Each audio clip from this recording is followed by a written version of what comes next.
in order to use the Hall effect sensors, you'll need to have a magnet.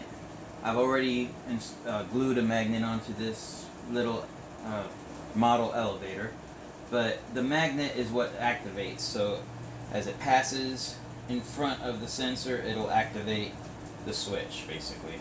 It has no contacts and it has no moving parts, so there's no fear of mechanical failure. All you have to do is make sure that this stays in the correct position within the correct distance of your magnet for it to work properly.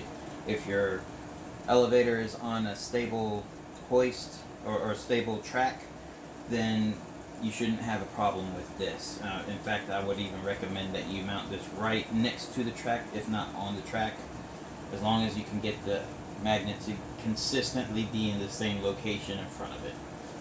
If your elevator is at the top floor, right about there is my top floor, and I have my magnet mounted right here, this would be my top floor sensor, and this is a normally open sensor. The optional middle floor would be a normally open sensor, and the bottom floor would be an open sensor. Now, if for some reason this sensor fails and the elevator goes past the first floor, it's supposed to activate this backup sensor, and this backup sensor is a normally closed sensor. So there are two types. One of the main differences you'll notice once you put power on it is that the normally closed sensors, the lights are on by default, and the normally open sensors, the lights are off by default. And when the magnet moves in front of it, they swap. If it's off, then when the magnet is in front of it, it will turn on.